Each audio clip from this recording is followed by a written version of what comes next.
Aconteceu entre os dias 10 e 13 de dezembro em Brasília a 4ª Conferência Nacional de Gestão do Trabalho e Educação em Saúde. A gente vem cobrindo todas as etapas da conferência ao longo do ano e, como não poderia deixar de ser finalizada a etapa nacional, a gente faz um balanço. Com o tema Democracia, Trabalho e Educação na Saúde para o Desenvolvimento, gente que faz o SUS acontecer, as discussões colocaram as trabalhadoras e os trabalhadores da saúde no centro de um debate que vem ganhando espaço em todos os setores. O Sala de Convidados está começando. Essa conferência traz assuntos muito relevantes. Temos que ter um olhar do cuidado com quem cuida. A gente precisa ter olhos abertos e uma política de saúde que garanta a nossa saúde enquanto trabalhadores do SUS. O principal marco é a valorização do trabalho e o tema do trabalho Nós precisamos nos unir, nós precisamos unir aqueles de nós que reivindicam e que lutam por uma sociedade mais justa, mais igualitária e em melhores condições de existência para todos. Trabalhar essa questão é importante para o SUS e para todas as pessoas do nosso país. Comigo no estúdio hoje, conversando sobre a 4ª Conferência Nacional de Gestão do Trabalho e Educação em Saúde, Isabela Pinto, secretária de Gestão do Trabalho e Educação na Saúde do Ministério da Saúde. Também com a gente aqui no estúdio hoje, Fernando Pigato, presidente do Conselho Nacional de Saúde. E para completar a nossa roda de conversa, Francisca Valda, conselheira nacional de saúde. Excepcionalmente, essa edição do programa está sendo gravada e por isso a gente não está recebendo as participações da audiência. Isabela, Pigato, Valda, que prazer, vocês vieram de Brasília para fazer esse debate com a gente, que honra para o Canal Saúde, que prazer ter vocês aqui. Isabela, começando por você, qual é a sua percepção sobre ainda não temos o relatório final, provavelmente, né? Isso ainda tem um processo acontecendo, mas o resultado final dessa conferência que reuniu tanta gente ao redor do Brasil, né? Primeiro, um prazer enorme estar aqui de volta ao Canal Saúde para poder conversar sobre essa importante e histórica conferência que ocorre após 18 anos. A última, a terceira, ocorreu em 2006, juntamente com Pigato, com Valda, companheiros, e é importante registrar também quando a gestão reconhece a importância do controle social e da participação, a gente se junta e faz o movimento que fizemos com a 4ª Conferência, e o resultado foi muito bom. Depois, claro, de ter percorrido o Brasil inteiro, com conferências municipais, regionais, estaduais, fechado 100% dos estados realizando suas conferências, e fazer a 4ª Conferência Nacional de Gestão do Trabalho e da Educação com a participação intensa de mais de 3.000 pessoas que tivemos a semana passada em Brasília. E o resultado não podia ser outro, porque quando o movimento se dá a partir de demandas que vêm dos estados, dos municípios, das regiões, e chegam numa conferência com propostas, como foram as propostas discutidas e debatidas amplamente nessa 4ª Conferência, ganha a trabalhadora e o trabalhador. Então, tivemos importantes debates a partir da discussão dentro dos 3 eixos apresentados na conferência. Então, a importância da gestão participativa para o trabalho e para a educação, olhar e discutir o trabalho, buscando que a trabalhadora e o trabalhador tenham melhores condições de trabalho, de remuneração, de vínculo, O que nós buscamos é o trabalho decente, digno, democrático, equânime. E o 3º eixo, que tratava da educação e da importância do lugar da educação para o desenvolvimento da trabalhadora, do trabalhador e, consequentemente, para a consolidação do SUS e um bom atendimento à nossa população, à população brasileira. Então, eu acho que a conferência chega ao final cumprindo o seu objetivo, elencando propostas amplamente debatidas e com consensos a partir dos debates que ocorreram em cada grupo que ocorre dentro de uma conferência, também registrando o momento das autogestionadas, o número de conferências livres, o número de sessões das autogestionadas que ocorreram durante o primeiro dia da nossa conferência, com participação, inclusive, de outros países.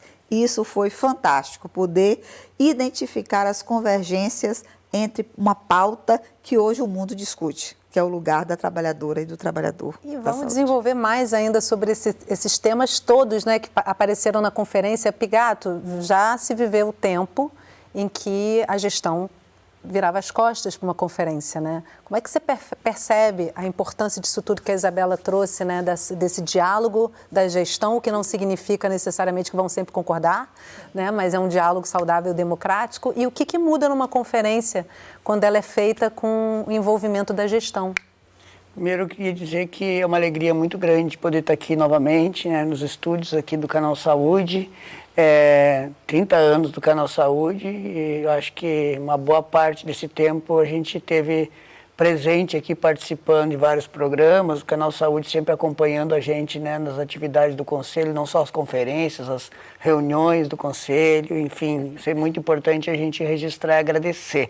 Agradecer também a secretária Isabela, a Valda, né, que além de ser conselheira nacional, da mesa diretora, coordenadora da nossa Comissão Intersetorial de Recursos Humanos e Relações do Trabalho, foi a pessoa que na prática coordenou essa conferência, porque lá no regimento está, coordenador geral é o presidente, coordenadora adjunta é a coordenadora da comissão.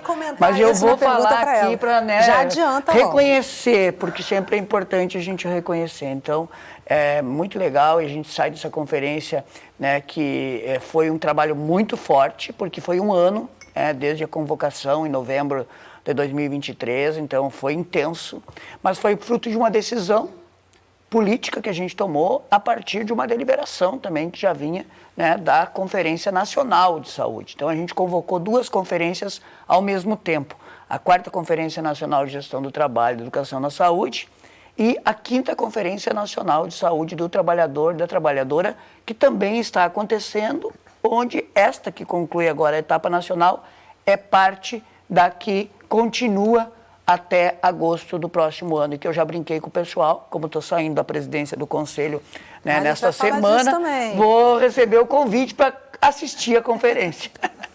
Vai de convidado, né, dessa vez, sem trabalho. Assistir. Muito bom. Valda, eu ia trazer justamente você da coordenação adjunta dessa conferência trabalheira, né? Então, como é que é o gostinho de chegar no finalzinho desse processo? Eu quero agradecer esse convite, o compromisso do Canal Saúde com o SUS. Essa pauta é de grande importância para o SUS.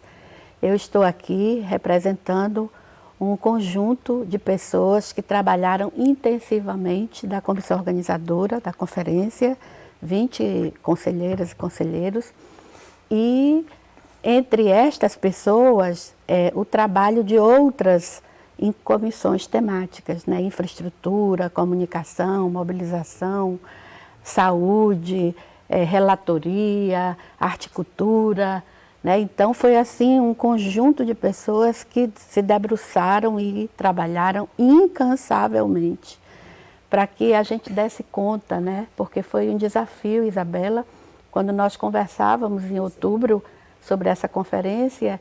E aí a mesa diretora avaliou, junto com a gestão, que era a hora, né? Porque o quadro, né, da realidade do trabalho em saúde é muito grave, né?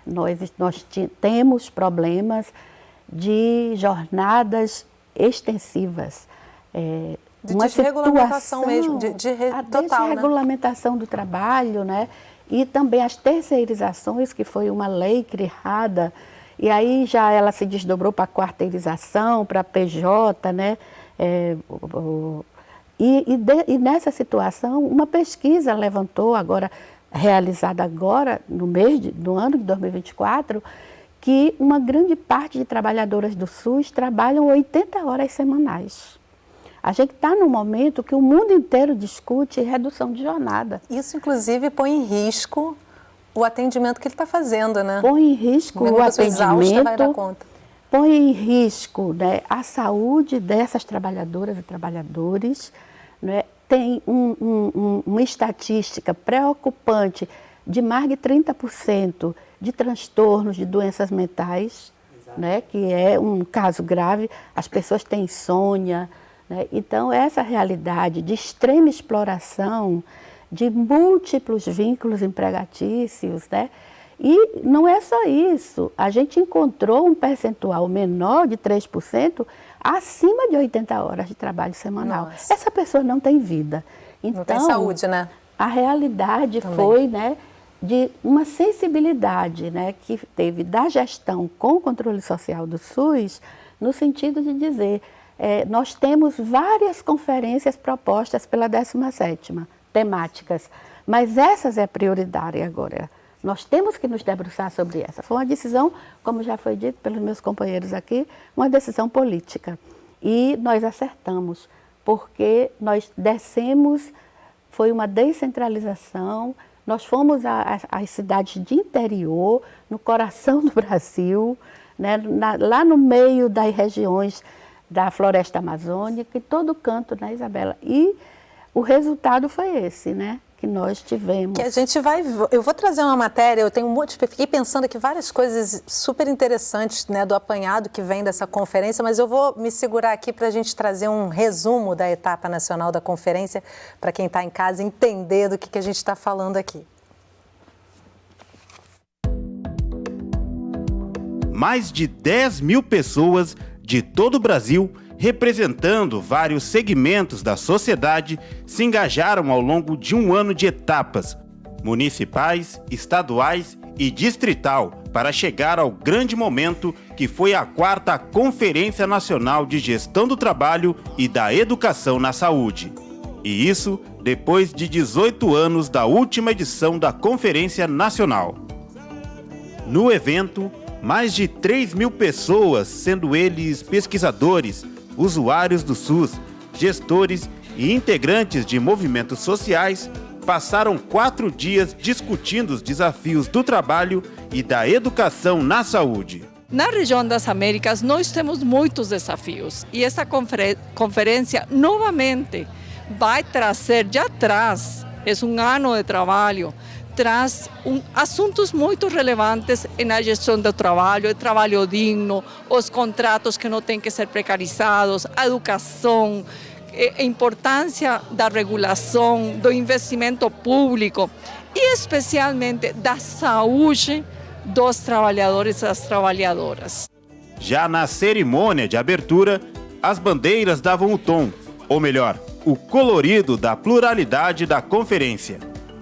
E na solenidade, a ministra da Saúde, Nízia Trindade Lima, falou sobre equidade e trabalho digno. Retomar depois de 18 anos algo que é tão importante, que na participação social, sob a coordenação do Conselho Nacional de Saúde, trazer essa pauta que é uma pauta central para o SUS. Mas o principal marco é a valorização do trabalho e o tema do trabalho digno.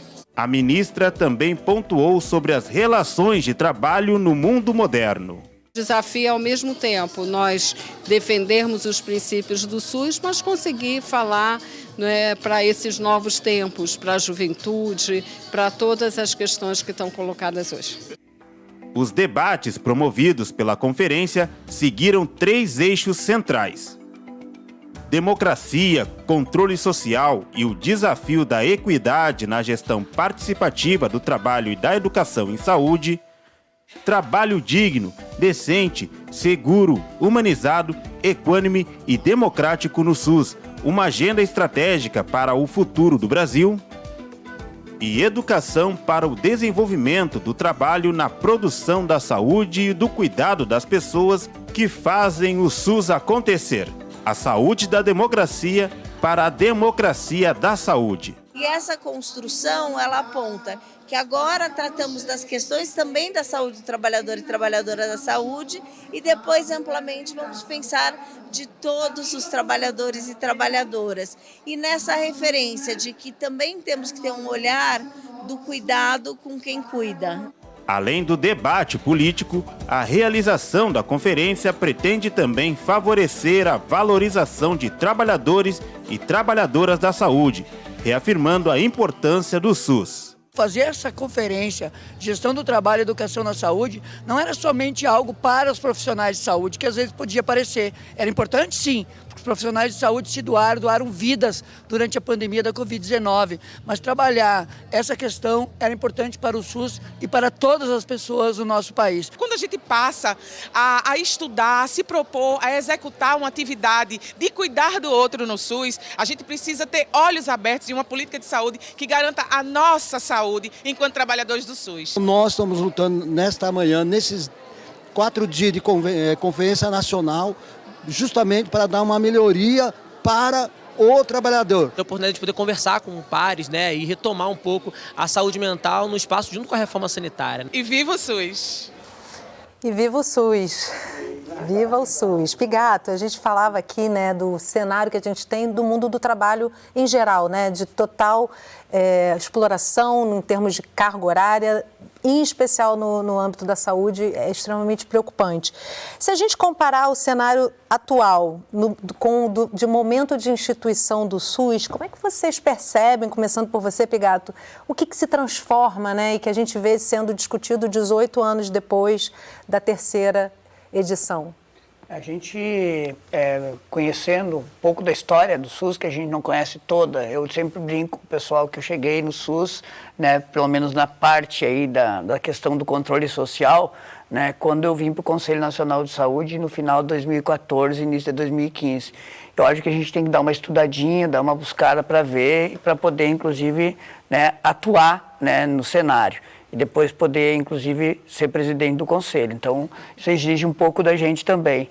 E a gente teve sempre um desafio, né? Porque quando o SUS foi criado, instituído, depois da 8ª conferência, aquele momento, né, onde estava se abrindo, né, novamente o sistema democrático no nosso país, reinaugurando, vamos dizer assim, a democracia, termos o SUS que a gente colocou na Constituição. Se fosse outro momento, não sei se teríamos, hoje, por exemplo, condições de ter. Então, sempre foi um desafio, né, implementar aquilo que foi colocado na Constituição Federal e na própria regulamentação, né, da Lei 8080, Lei 8.142. Então, muita coisa mudou. Teve muita resistência à implementação do SUS e ainda tem, porque se quer acabar com aquilo que muitos acreditam que não deveria nem estar regulamentado na legislação, muito menos numa Constituição Federal.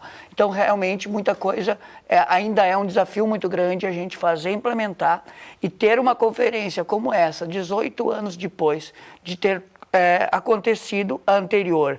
E depois de uma pandemia, onde a gente dizia que era importante valorizar o trabalhador e trabalhadora, mas pensando, como a gente fala sempre, que não é somente a questão do reconhecimento e da valorização desse trabalhador e trabalhadora, é criar as condições também para que o usuário e a usuária tenham um atendimento que precisam e merecem nesse SUS. Então, continua ainda sendo um desafio todos os dias a gente construir e fortalecer o nosso SUS.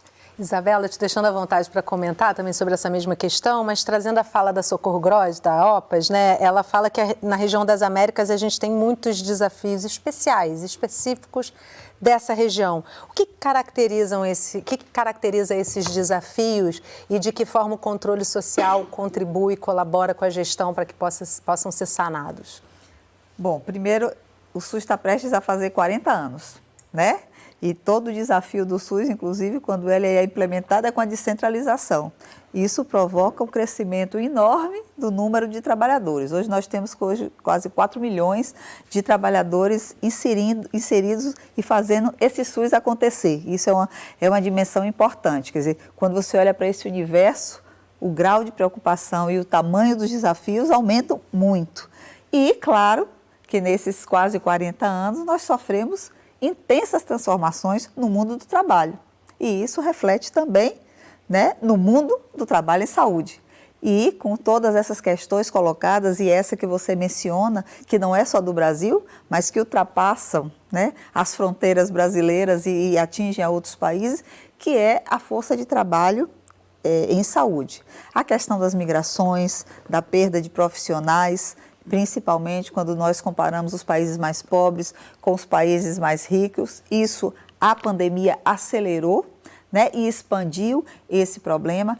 E os países hoje também discutem as suas políticas, que eles ainda tratam como política de recursos humanos, né? Eu acho que nós avançamos quando renomeamos isso para trabalho e educação, trazendo o trabalhador para o centro do debate, da discussão, com toda a sua, né, complexidade e seus desafios. Então, quando ela traz isso, ela traz a importância também desse diálogo e da busca de saídas. A gente discutiu recentemente migrações com outros países, tentando o quê? Chegar a um pacto em relação ao respeito ao código de práticas, que é o quê? Que os países discutam, aqueles que recebem mais, aqueles que perdem mais trabalhadores, que a gente chegue a um caminho que seja um caminho também de proteger os países que mais precisam. Então, quando o Socorro traz isso, ela traz a dimensão, né, que é a discussão hoje da força de trabalho em saúde e quais são os desafios postos. E a relação com o controle social,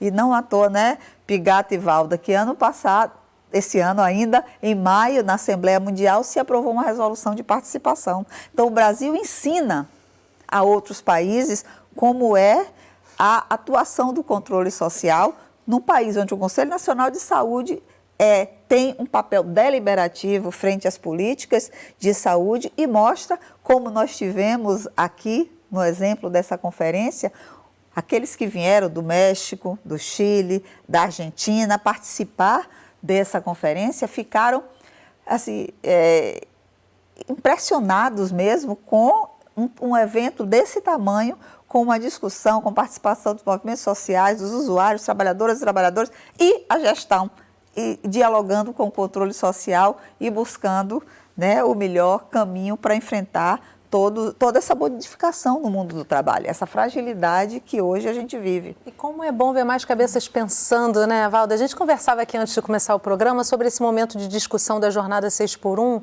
que não atinge diretamente o profissional da saúde, que muitas vezes, até me corrija, né, são 14 profissões na área da saúde, todas vamos dizer, com uma pendência de regulamentação, principalmente nessa questão da carga horária. É isso que está posto? Isso é uma das questões que eu queria... Me corrija.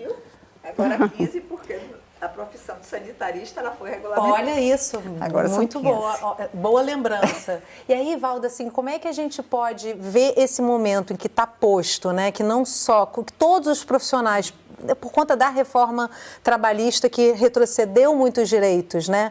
Então, Yasmin, nós temos 14 profissões de nível superior, mas nós temos, assim, inúmeras, chega a 30 de técnicos em saúde, que são uma força de trabalho fundamental nas equipes, né, de saúde em todos os territórios. E nós temos trabalhadores de nível médio elementar. Todos eles são trabalhadores da saúde, né? Então, é o maqueiro, é o porteiro, é a pessoa da limpeza, né, que trabalha a alimentação dos pacientes. Enfim, nós estamos agora, né, fazendo um debate, né, e na conferência isso passou fortemente, dos trabalhadores invisíveis. Então, a gente olha muito para os de nível superior, que tem um poder de formar opinião maior, né? Mas nós temos que ver nesse coletivo todo. Então, a situação atual, ela é uma situação que reúne antigos e novos desafios da conjuntura. O que nós tínhamos, como você perguntou para o Pigato e para a Isabela, lá quando o SUS foi criado, nós já tínhamos andado um pouco em relação à CLT, que tem 80 anos, né? Já mais de 80 anos. E aí nós preocupávamos com aquela saúde pobre para pobre, aí a saúde de quem contribuía na Previdência Social, aí a saúde dos militares, aí a saúde privada, né? E nós sonhamos e a participação social com a primeira conferência de Recursos Humanos e Relações de Trabalho, que foi pautada pela 8ª conferência, escreveu o capítulo da saúde da Constituição. Isso foi um sucesso, foi uma conquista, né, que o mundo inteiro se impressiona, como o Brasil teve coragem de criar um pacto social naquele momento para poder inscrever na Constituição que saúde é direito de todos. Não tem um país no mundo com mais de 100 milhões de habitantes que tenha tido essa coragem, né? Até os países que tinham uma saúde de reforma sanitária perderam com o avanço do neoliberalismo. Então, nós hoje, a partir de abraçarmos esse modelo econômico que passa pela desregulamentação, pela privatização e passa pela âncora fiscal, que tem os seus componentes, o dólar, a dolarização da economia, tudo isso que tem um forte impacto na saúde e que levou à financiarização. Então, nós temos hoje esse desafio, porque cada trabalho, cada grupo de trabalhadores faz a sua regulamentação. Então, a enfermagem lutou e foi uma conquista muito vitoriosa, o piso salarial, que mobilizou o Brasil inteiro, né? E se engajou usuários, trabalhadoras e trabalhadores, a gestão, as caravanas, né? Todos, o Congresso Nacional, né? Tanto a Câmara como o Senado, a sociedade civil teve que recuar enquanto aquela organizada no mercado, que era contra o projeto de lei, a PEC, mas isso foi aprovado. Mas nós não estamos com a conquista garantida, porque uma parte dos trabalhadores e trabalhadoras são do setor privado e as judicializações impediram a implementação do piso. Aí outros trabalhadores e trabalhadoras seguiram, né, também com projetos de lei, né, de piso e de jornada. E todos nós queremos um piso salarial e uma jornada menor, que é de 30 horas, né, ou 36, mas é 30, né, que a gente está lutando. Então, esse movimento da sociedade brasileira, ele é um movimento que tem perspectiva de crescer, porque ele vem dos territórios. A gente dizia, né, Isabela e Pigato, que com essas mudanças no mundo do trabalho, agora o trabalho assalariado ia se acabar. Ia ser só PJ, ia ser só contratos precários. Mas o que o IBGE está colocando é que 4/5 de trabalhadores, não, 3/4 de trabalhadores são de carteira assinada ou são regime jurídico único. E um só a gente está falando dos formalizados, né, quando a gente fala dessa problemática. E só 1/4 é que não é formalizado, né? Então, a gente tem perspectiva de não perder totalmente a CLT e o regime jurídico único. E esse movimento que vem lá do território, ele é promissor nesse sentido, sabe? Porque ele está colocando no centro do debate da sociedade brasileira, nós não estamos aqui para morrer, nós não queremos só trabalhar para ter dinheiro para fazer compras, como dizia o Pepe Mujica, né? Ele disse, você diz assim, eu vou comprar isso aqui, é quanto em dinheiro? Aí Pepe diz assim para a gente, é quantos anos de vida seu? Quanto em tempo, né? Quantos anos de vida para ganhar esse dinheiro, né? Então, que você perdeu, que vale sabe? O tempo. Então, esse debate que está hoje no VAT, vida além do trabalho. Nossa, importantíssimo. Eu vou interromper vocês rapidinho, porque a gente vai fazer um intervalo bem curtinho e no próximo bloco a importância da participação social para o debate sobre os direitos de quem faz o SUS acontecer. A gente já volta, não sai daí.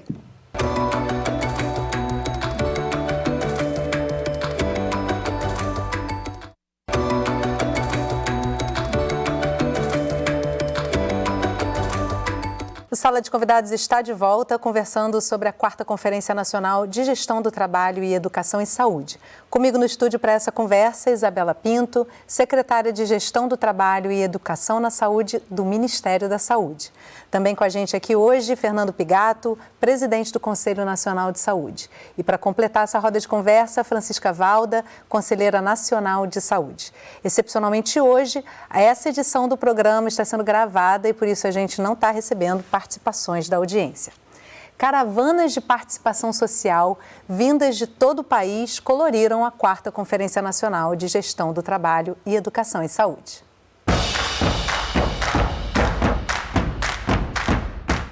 Por fora, um prédio cinza, com um céu sem muita graça.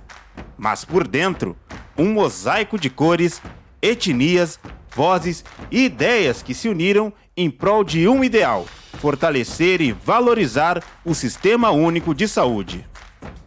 Depois de 18 anos, a diversidade tomou conta da 4ª Conferência Nacional de Gestão do Trabalho e da Educação na Saúde. Bandeiras, inspirações, histórias e reivindicações. A 4ª Conferência Nacional de Gestão do Trabalho e Educação em Saúde reuniu representantes de diferentes Brasis para votar, debater e reconstruir a saúde daqueles que cuidam de quem cuida. As comitivas são elementos marcantes em conferências. Além de trazer os representantes de todos os cantos do Brasil, trazem também animação e alegria. E tem muito mais. Veio a turma de... Alagoas! Também veio um pessoal do Piauí. Sem falar do pessoal do... Mato Grosso do Sul! De... Com toda essa energia, cada bandeira foi tomando o seu espaço na plenária e seus representantes fazendo ecoar lutas. Daniel Sena, veio do Amazonas, Daniel. O que tu tá achando da conferência? Quais são as demandas que tu trouxe também para cá? Conta um pouquinho para mim. Bom, a conferência está sendo muito boa. Depois de muito tempo, uma conferência, né? Novamente da gestão de trabalho e educação. E assim, trouxemos nossas demandas do Amazonas, que é um estado muito grande, muitas dificuldades na área de saúde, na área da educação também. A gente tem uma questão muito séria no nosso estado, e eu acredito que não deva ser diferente em outros locais, que é a questão da construção de postos de saúde. A educação continuada é uma coisa que eu defendo muito, a educação continuada, porque quando você vê um cara expert, você fala, nossa, o cara é expert. Mas você não procura saber o porquê que ele é expert. Ele é expert porque desde sempre ele nunca parou de estudar. Começou a estudar muito cedo e continua estudando e vai morrer estudando, né? Então é essa avaliação que a gente tem que ver do benefício da educação continuada. O que nós estamos trazendo aqui é para que seja respeitado também as nossas curandeiras, nossas parteiras, nossos pajés, que sim, também faz parte da saúde. Né? Haja em vista que é uma medicina tradicional dos nossos antepassados. Na plenária principal, palestras aprofundaram aspectos de temas como democracia, trabalho e educação no campo da saúde a nível global. Para que a gente consiga constituir mudanças nas nossas relações de trabalho, mudanças cotidianas na violência do trabalho que acontece com as pessoas, seja pelas suas hierarquias de poder, que na saúde é muito presente, né? De uns trabalhadores que podem mais que os outros e que, portanto, têm uma expressão e um reconhecimento do seu trabalho muito diferente entre si. Nós precisamos nos unir, nós precisamos unir aqueles de nós que reivindicam e que lutam por uma sociedade mais justa, mais igualitária e em melhores condições de existência para todos. As salas de debate da conferência homenageavam grandes personalidades, como doutora Joyce Aragão, Indianara Guarani Kaiowá e Jurema Werneck, onde foram discutidos diversos assuntos da conferência. E um ato público percorreu a esplanada dos ministérios, reforçando o comprometimento da sociedade civil em defesa do SUS. Na vida democrática do nosso país, na democracia participativa, controle social brasileiro, dando exemplo para o mundo, né? É só o que a gente faz quando tem muita gente que faz o SUS acontecer, como é, né, a chamada dessa conferência, fazendo com que cada vez mais a gente tenha avanço e melhoria na qualidade de vida de todas as pessoas. E essa perspectiva da renovação do grupo de presentes está se apresentando já pelos dados que a pesquisa está levantando, e esse critério, sim, da diversidade e dos vários grupos, né? Então, as questões de raça muito destacadas, as questões de gênero, os movimentos aí LGBTQI+, se apresentando, apontando que o cuidado com a saúde tem que respeitar o diverso. Está na Constituição já, está na lei do SUS, né, o que nós chamamos controle social, mas que é, sobretudo, a participação organizada, construindo com os gestores do SUS. Isabela, além dessa fala, né, da Anísia, da nossa ministra, que a gente já discutiu um pouquinho no primeiro bloco, né, em que fala da Constituição e da importância do controle social e desse diálogo, acho que tem uma fala muito importante da Fernanda Magano, quando ela diz que precisa haver a diversidade, né, entre os profissionais do SUS, porque isso vai melhorar e humanizar o atendimento. E aí a gente tem também aqui, eu anotei várias falas do pessoal na matéria, a gente tem o Toponoye Chukuru, do segmento dos usuários, e ele comenta que precisa ser respeitado também as curandeiras. Está aí também uma diversidade importante. Como é que o Ministério da Saúde tem trabalhado essa pluralidade de possibilidades no nosso país? Primeiro, trazer como é importante, o Ministério da Saúde tem feito isso, que é trazer o conceito da equidade transversalizando todas as suas políticas.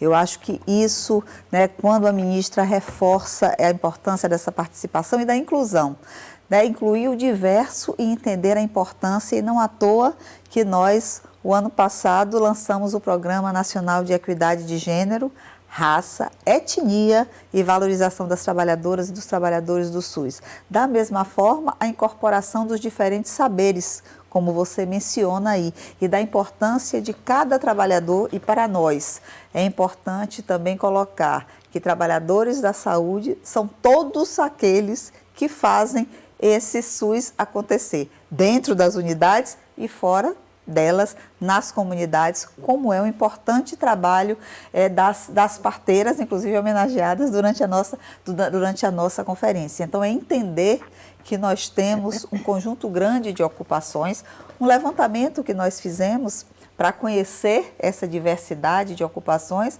é que hoje a classificação brasileira de ocupações, ela contém mais ou menos 178 ocupações. Nós identificamos no SUS 476 ocupações, para você ver o quão diverso é e como esse SUS cresceu, respeitando, né, essa diversidade e a importância dela para que o SUS aconteça e atenda ao usuário como ele deve acontecer, inclusive levando essa temática para cada ação formadora desenvolvida, seja na perspectiva da educação permanente, dos cursos de graduação, dos cursos de pós-graduação, dos cursos técnicos, das residências, é trazer o debate sobre essa diversidade e entendendo que é dessa diversidade que o SUS é feito e que o Brasil também é feito. E aí tem uma outra fala que eu queria trazer para você, Valda, que é a Lisiane Boer, pesquisadora em saúde coletiva, ela fala das hierarquias de poder entre os profissionais que atuam na área da saúde, né? Isso é conhecido, inclusive há um tempo atrás a gente teve uma discussão do ato médico, por exemplo, que abarcava uma série de atividades de outras linhas de profissões da saúde, né? E aí é super importante trazer isso, porque é difícil de resolver isso, né? Porque isso está no dia a dia, nas pequenas relações também, né? A divisão técnica e social. Exatamente. É uma disputa, né, de projeto para a saúde, porque nós temos um modelo de orientação técnica biomédica, né? E nós temos o SUS propondo a promoção da saúde, a proteção da saúde das pessoas, né?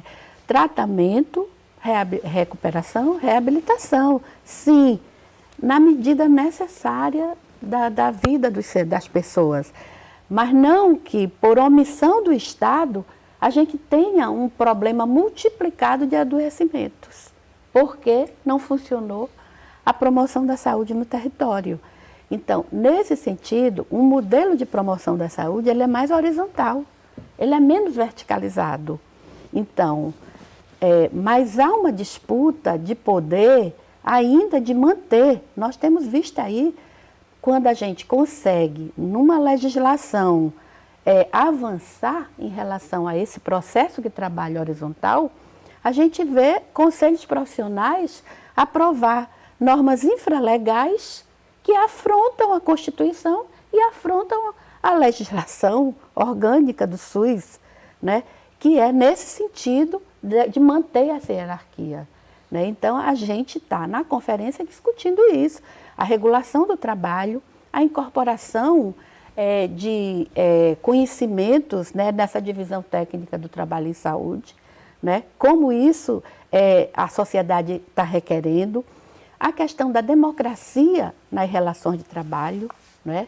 No caso do setor privado, como também do setor público, né, que é fato, nos preocupa muito essa terceirização ilimitada, que hoje não é só nas atividades meios, ela é na atividade fim, né? Nós estamos terceirizando médicos, enfermeiras, as profissões da saúde todas. Então, nesse sentido, a gente está com um desafio muito grande, que é enfrentar que queremos construir um país para todas as pessoas. Queremos construir um país soberano no mundo, inclusivo dentro do país, né, para trabalho digno, saúde para todas as pessoas, educação de qualidade para todos.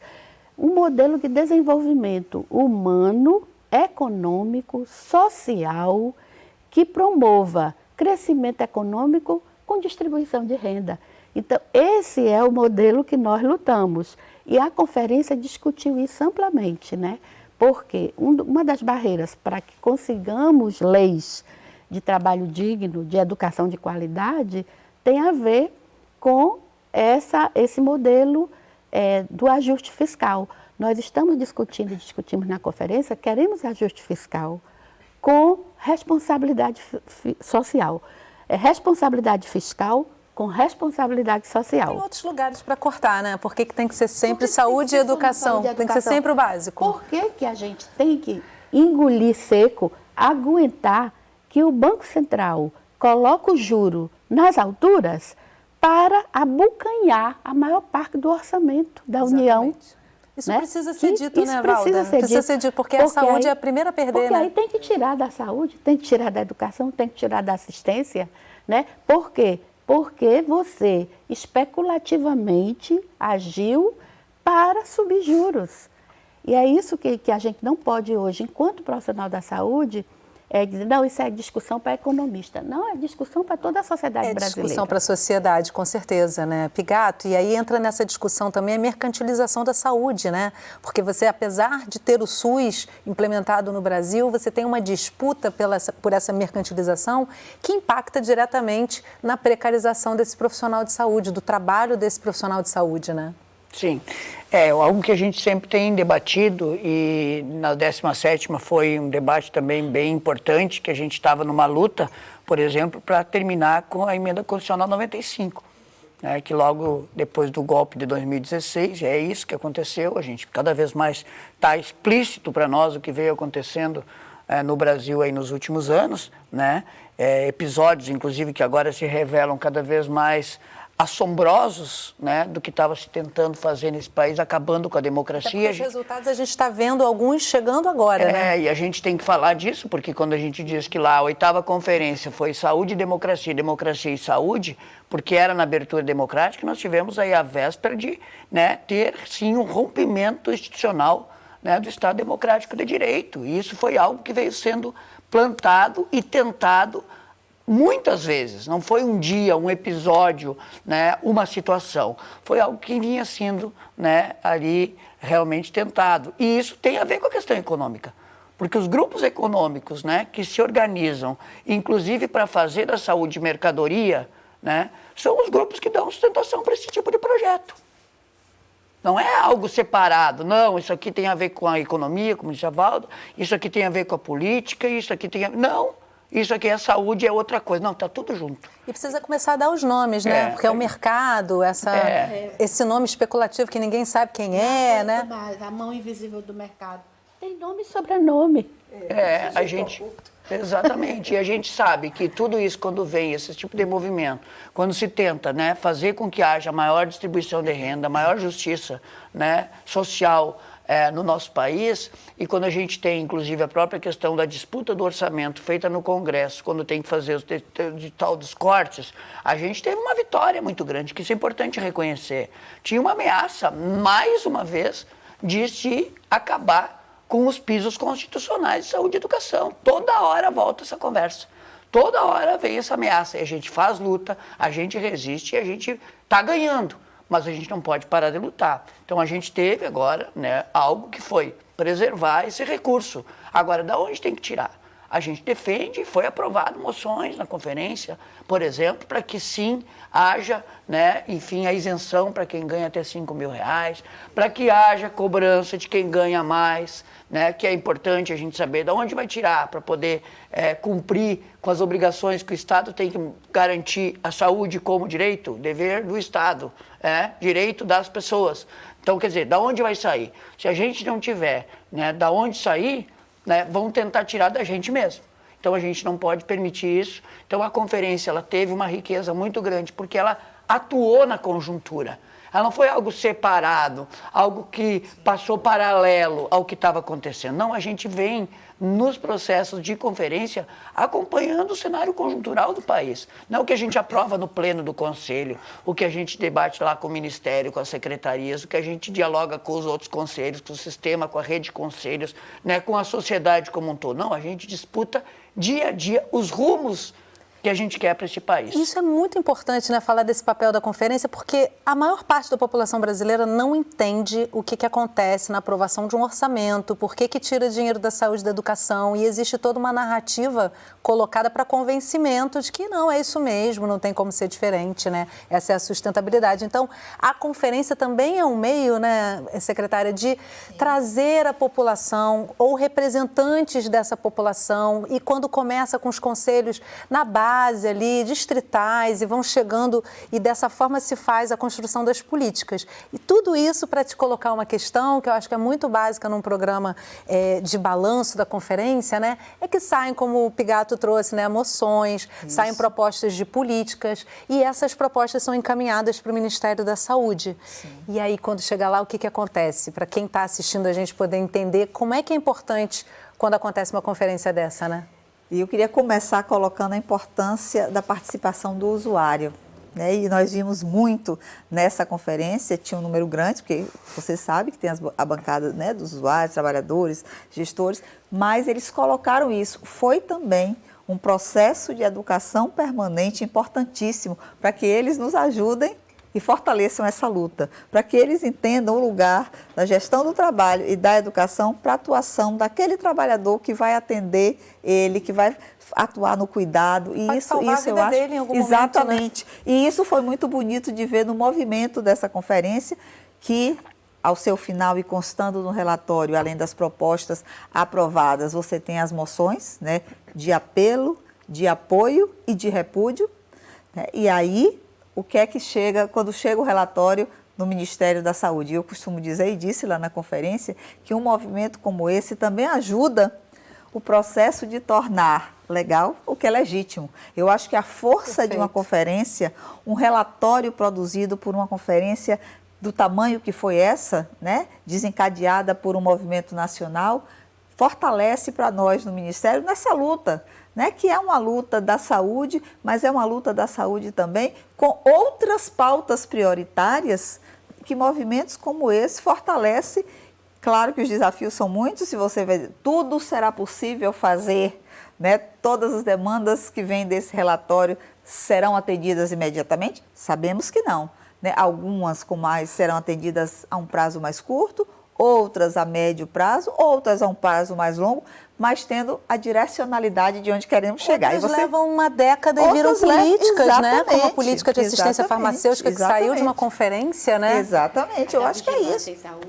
Exatamente. A própria política, né, de educação permanente, de trabalho e educação, né, todo o movimento, a criação dessa Eu falei uma década da política, né, de assistência farmacêutica, mas não foi o tempo que levou de uma conferência até a criação dessa política. Né? Mas estou querendo dizer que foi um processo que não é imediato. A né? própria criação da CEGETES, ela vem de um movimento desencadeado antes de 2003, que produz, né, a necessidade e a importância de ter uma secretaria hoje, que completamos agora 21 anos, né? Mas completamos 20 anos ano passado. Pigato, a gente está caminhando para o final do programa e a gente não pode concluir esse programa sem falar que nessa semana a gente gravou o programa, porque justamente na data que a gente coloca o programa ao vivo é o dia de eleição do Conselho Nacional de Saúde. E a gente queria muito estar com vocês três aqui, né? E entre outras questões de agenda, a gente precisou fazer o programa gravado, que valeu muito a pena. E aí eu quero trazer com você essa mudança de bastão, né? São 2 gestões, você foi reeleito, então são 6 anos, né? Me corrija? se eu estiver errada, mas são 6 anos, né? E como é que você percebe a conclusão desse período de mandato e a passagem desse bastão para a construção de próximos anos de colaboração, de contribuição para o SUS e para o Ministério da Saúde? A gente, nesta quinta-feira, posse de todos os conselheiros e conselheiras, 144, 48 titulares, primeiras e segundas suplências, né, e a eleição da presidência e mesa diretora, né, a proclamação, enfim, do resultado.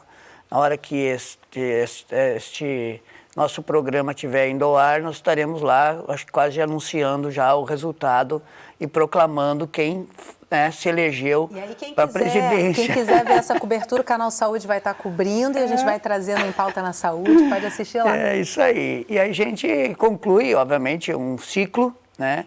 E toda essa história que a gente ajudou a construir, eu digo assim, porque a gente não faz nada sozinho. Então, ter chegado à presidência do Conselho Nacional de Saúde foi uma construção coletiva, né? E estar encerrando esse ciclo foi dessa forma também, coletivamente sendo construído, né, os processos todos que a gente vivenciou. Eu sempre falo para as pessoas que tem uma vontade, tem uma forma de agir que é em coletividade, que esse viver em comum é algo que, né, faz parte da minha vida, faz parte do meu ser, vamos dizer assim. Então, concluindo aí com muita alegria, né, por poder ter deixado, obviamente, algumas marcas aí que a gente espera, né, que tenham sido boas. A gente sabe que a gente também não é perfeito, que a gente erra, que a gente, né, comete equívocos, então, né, que isso também se corrija aí no andar, né, do ciclo que começa agora com uma nova gestão. E a gente sempre quer que quem vem depois de nós faça mais, faça melhor do que a gente fez, porque é assim que o próprio controle social vai se fortalecer ainda mais, é assim que essa participação social, que hoje é referência para o mundo, vai dar ainda mais contribuições e dessa forma também fazendo o SUS, né, ser essa fortaleza que é cada vez mais, né, para que a vida das pessoas seja transformadas, né, porque a gente sabe que esse SUS é um patrimônio nosso. Importante dizer, assim, para quem está em casa e não conhece bem esses processos, que você era uma pessoa, um cidadão, que se envolveu com a política de várias maneiras e chegou ao Conselho Nacional de Saúde, que é um lugar de troca política junto com os gestores, junto com os profissionais de saúde, ou seja, é importante que a população saiba o que é o controle social. São pessoas comuns que têm a contribuir com a realidade do país e que se engajam e chegam a esses lugares, né, Valda? E aí queria te ouvir muito brevemente também para a gente fechar o programa. Você também é da mesa diretora, como é que são as suas percepções dessa troca de bastão e da continuidade de tudo que está sendo feito por um conselho que passou por uma pandemia, é importante dizer, né? Então, é muito importante a gente viver esse momento do controle social, né, e ver a continuidade, como é vigoroso, altivo, ativo, protagonista, né, e tem assim uma contribuição inegável, né, reconhecida para toda a população, o trabalho do controle social. A gente, nos últimos dias da gestão, fechando um ciclo de uma etapa da discussão do trabalho, né, o trabalho na saúde, mas dando continuidade a uma discussão do trabalho em geral, da saúde do trabalhador e da trabalhadora, né, a quinta de saúde do trabalhador e da trabalhadora. E a grande preocupação nossa, é importante mobilizar, é importante juntar forças. A conferência é uma grande escola de formação política, né, de reunião de forças para a gente conseguir disputar direitos da população, que a gente tem direito a ter direitos, né, e isso não é dado, isso é conquista, né, da força política. E, nesse sentido, esse grande relatório que a gente tem, ele vai agora para a próxima gestão. E a próxima gestão, né, já tem o seu calendário que vai ser aprovado agora de trabalho, então vai se constituir uma resolução do relatório. E aí, quando essa resolução for aprovada e publicada no site do Conselho, então todos terão acesso às diretrizes, às propostas e as moções. Então, em linhas gerais, na pauta do trabalho, a gente tem grandes desafios que se reúnem na questão da conquista de uma carreira nacional da saúde para o Sistema Único de Saúde, né? Isso é uma luta antiga. E na área da educação do trabalho, muitas outras também, que eu queria só para resumir, né, e finalizar, agradecendo já pela oportunidade aqui ao Canal Saúde, da Fiocruz, que a qualidade da educação ela vai ter um impacto no trabalho e na produção de cuidados para a população, na melhoria do estado de saúde da população, porque um povo adoecido é um povo que tem um custo para o Estado.